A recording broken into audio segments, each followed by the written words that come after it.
एक जंगल में एक महात्मा रहते थे। उन महात्मा की खासियत यह थी कि वे किसी का भी भविष्य बता सकते थे। बड़े बड़े राजा उन्हें मानते थे और उनके बताए हुए मार्ग पर चलते थे। उस जंगल के बीचों बीच से एक नदी गुजरती थी और उन महात्मा की कुटिया उसी नदी के किनारे पर थी। नदी के दोनों तरफ दो अलग अलग शक्तिशाली राजाओं के साम्राज्य थे। वे दोनों ही राजा उस महात्मा को बहुत मानते थे। वे दोनों जब भी कोई बड़ा कार्य करते थे तो उन महात्मा से सलाह लेने के लिए अवश्य आते थे। एक दिन इन दोनों राजाओं में किसी बात पर बहस हो गई।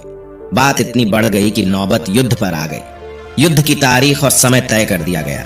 पर जैसा कि दोनों राजाओं का एक नियम था कि जब भी कोई बड़ा कार्य करते तो वे दोनों उस महात्मा की सलाह जरूर लेते थे।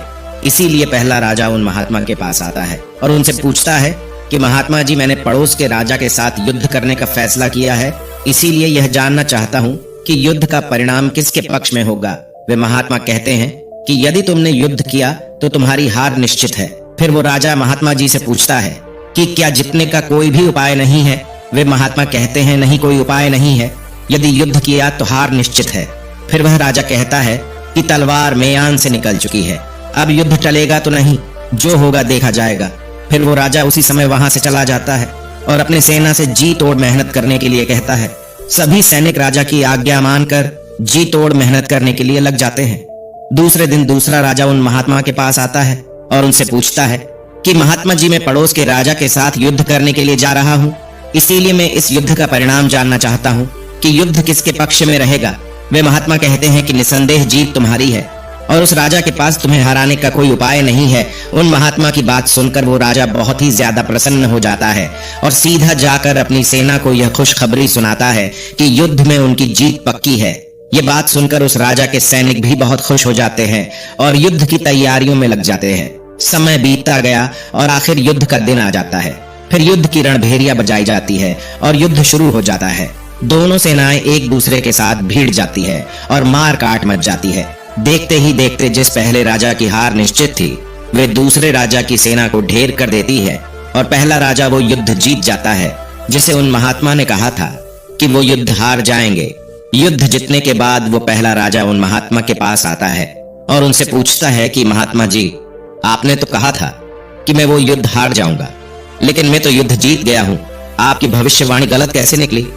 फिर वे महात्मा उस राजा से कहते हैं कि मैंने तो वो कहा था जो तुम्हारे भाग्य में लिखा, लेकिन तुमने अपने कर्म से अपने भाग्य को बदल दिया।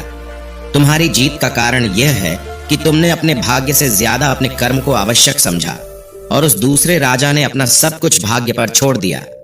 उसने अपने कर्म से ज्यादा अपने भाग्य को आवश्यक समझा और पूरे समय में खुशियों से भरा रहा, जिसके कारण आज तुम विजयी हो और वो तुम्हारा बंधक है। तो यह बात सच है कि सब कुछ हमारे हाथ में नहीं होता है, लेकिन यह भी सच है कि बहुत कुछ हमारे हाथ में होता है, लेकिन हम उसे भी भाग्य के भरोसे छोड़कर जीवन भर रोना चुनते हैं। तो अगर आज हम किसी समस्या में हैं तो वे सिर्फ हमारे पुराने गलत कर्मों के कारण हैं, और कल अगर हम इस समस्या से निकलेंगे तो वे सिर्फ आज के अच्छे कर्मों के कारण ही निकलेंगे।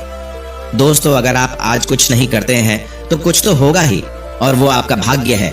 और अगर आप आज अपने बुद्धि का इस्तेमाल करके वो करते हैं जो आप करना चाहते हैं तो वो आपका कर्म है।